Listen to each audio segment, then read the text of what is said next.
Hi there folks, and welcome along to another Computer Music Monthly tutorial, and this month we're going to be looking at the Zebra CM plugin and how to make a fantastically punchy bass sound. So the first thing to do is to load your favourite DAW, and then on an empty track load in a copy of the Zebra CM plugin so we're ready to get started.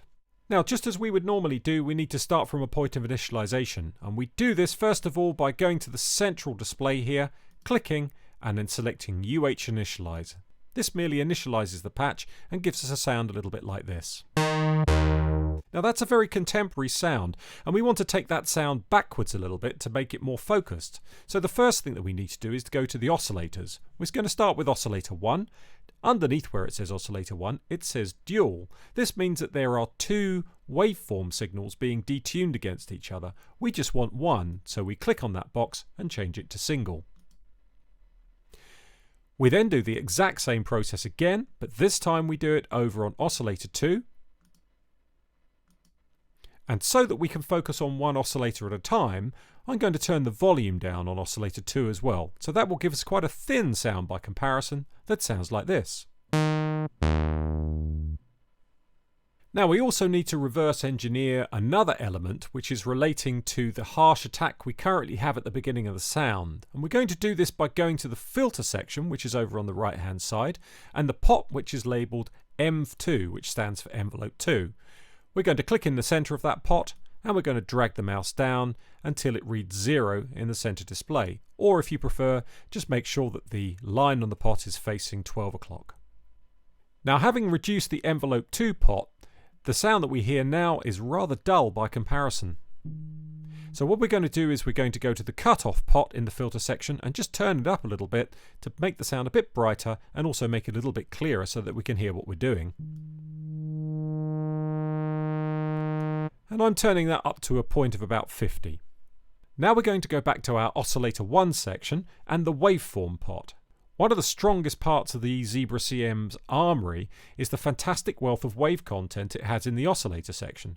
We can audition this by pressing a note and moving the wave pot up and down. Absolutely fantastic. So the first sound that we hear when the pot is all the way around to the left hand side is a sawtooth wave. And actually that's going to be the basis of our sound. Now the next thing we're going to do is to work with the oscillator 2 section.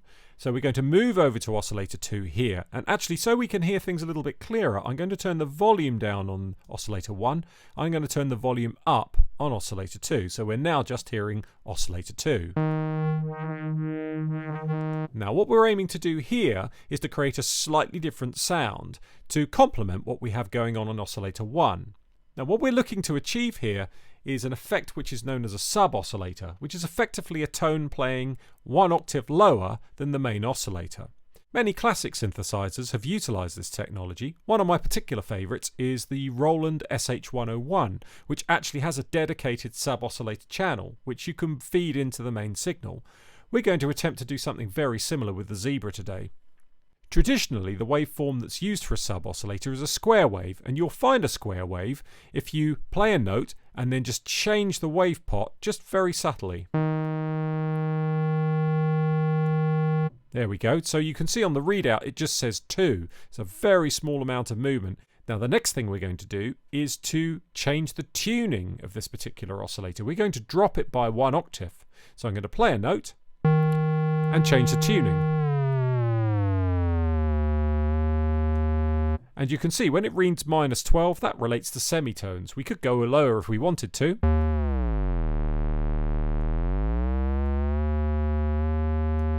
But we just want to keep it 1 octave below our main oscillator 1. Now there is one other little subtlety that we have here, which is currently in play, which we need to get rid of, and that's the detune knob, which is right next door to the tuning knob. I'm going to set that to 12 o'clock or 0 on the main display. So this now means that when we blend the two signals together, and I'm going to do this by turning oscillator 1 back up again, we get a very rich and fruity sound. Now you will notice that it sounds quite predominantly low in texture. And that's because the sub-oscillator element, which is from oscillator 2, is a little bit on the loud side. So I'm going to play a note and blend it in as I audition the sound.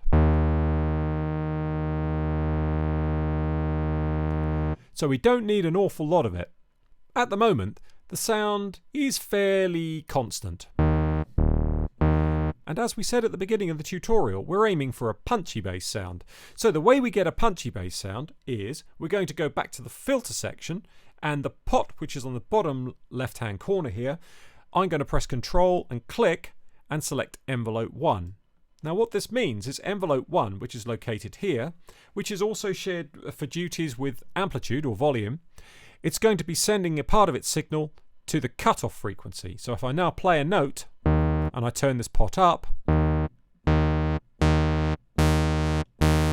you can hear that the settings on the envelope are also being applied to the filter. Now I'm going to turn the cutoff frequency down a little bit, which gives us that nice bite at the beginning. And the final element of our settings that we need to make relate to really the combination of the envelope 1 pot, the cutoff frequency pot, and the decay and sustain elements on the envelope. By making some subtle changes here, we can get a much more effective bass sound. So I'm going to reduce my sustain so we get that nice punch up front. And also notice that if I change the decay, I can take it from very, very snappy to quite long and drawn out. Now I want something quite snappy. I'm also going to increase the envelope 1 pot.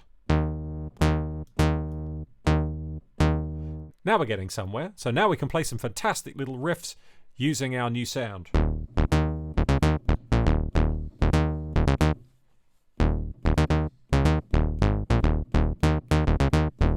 There we go, fantastic.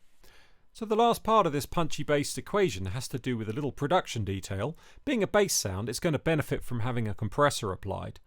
Now most DAWs will have effects available to you. Certainly in the case of Logic, I can go to the Dynamics section and there's compressors in there that I could use. I'm actually going to use one of my favourite compressors, which is from Universal Audio, and this is modelled on the original 1176 LN FET-based compressor, and this will just fatten up the whole signal and also keep all those amplitude levels under control so it sits far better in the mix.